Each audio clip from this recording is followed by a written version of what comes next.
Arco del tiempo. Constantinopla no era solo una ciudad. Era el corazón de un imperio, el puente entre dos mundos, y un faro de cultura y religión. Pero el 29 de mayo de 1453, este faro fue apagado para siempre.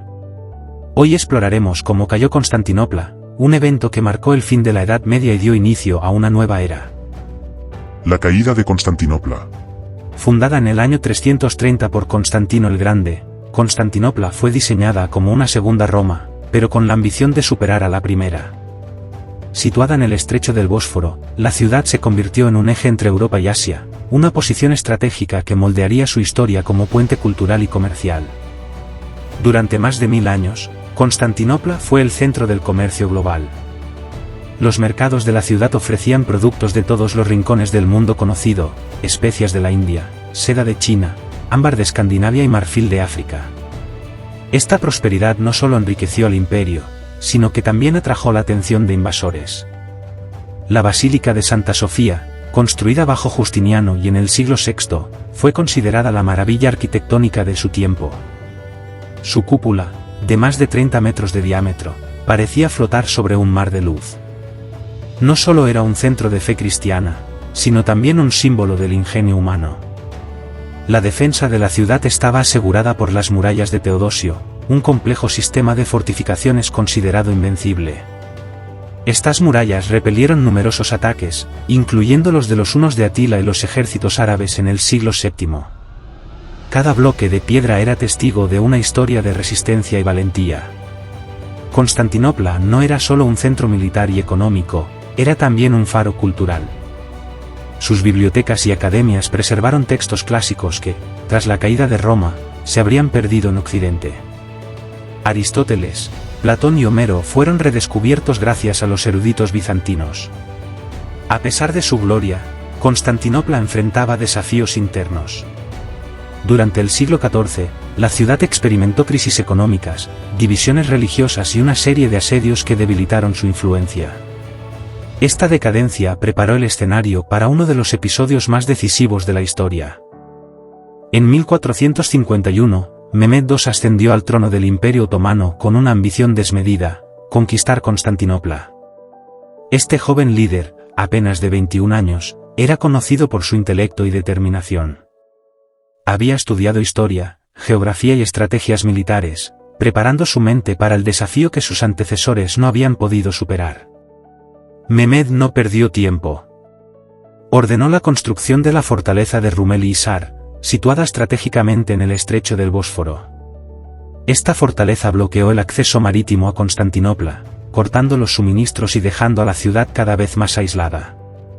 Para el asedio, Mehmed reunió un ejército impresionante de 80.000 soldados, que incluía genízaros, su fuerza de élite, e ingenieros especializados en artillería. Lo más innovador fue su uso de cañones gigantes, diseñados por Urbano, un ingeniero húngaro.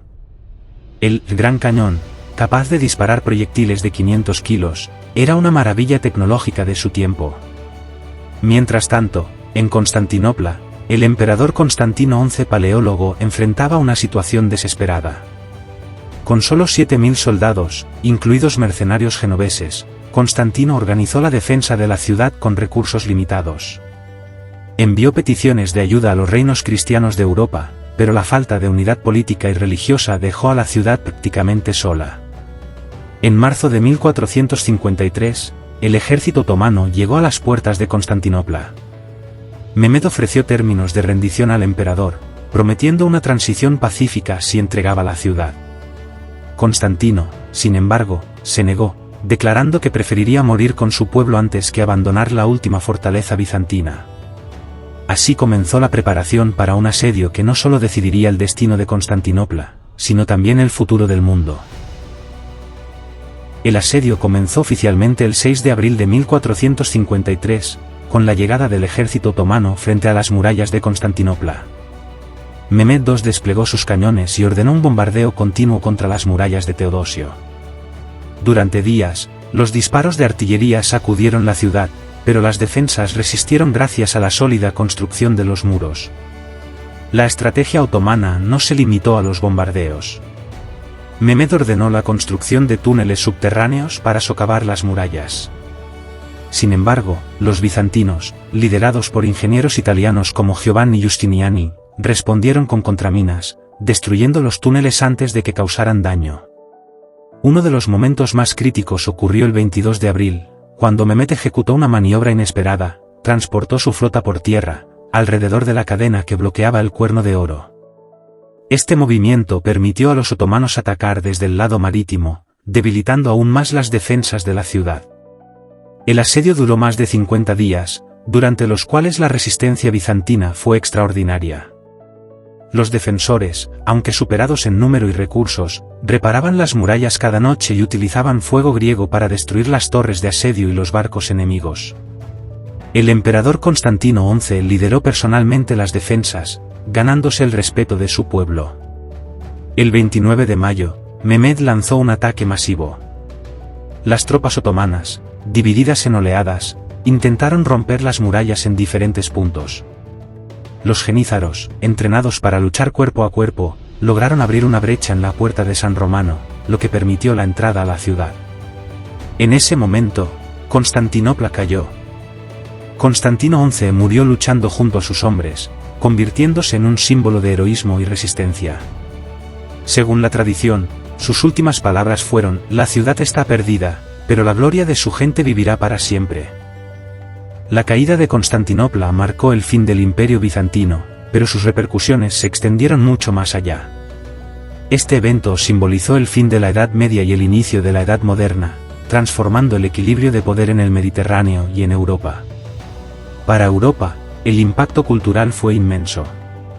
La migración de eruditos bizantinos a ciudades como Florencia y Venecia llevó consigo textos clásicos que habían sido preservados en Constantinopla. Este éxodo intelectual alimentó el Renacimiento, un periodo de florecimiento artístico, científico y cultural que transformaría a la civilización occidental. En el mundo islámico, la conquista consolidó al Imperio Otomano como una de las mayores superpotencias de su tiempo. Estambul, como fue renombrada, se convirtió en un centro cultural, comercial y político, uniendo Oriente y Occidente bajo un mismo dominio.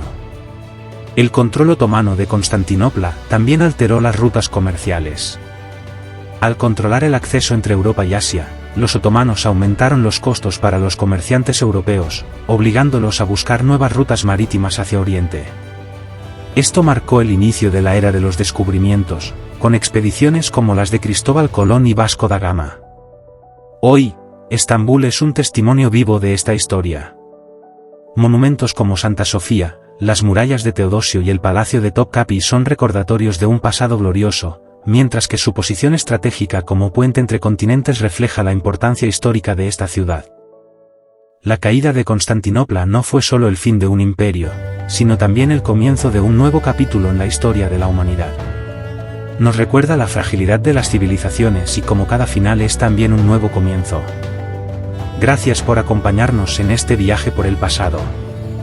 Si disfrutaste este contenido, no olvides suscribirte a Arco del Tiempo, donde exploramos los eventos que moldearon nuestro mundo. Hasta el próximo episodio. Arco del Tiempo.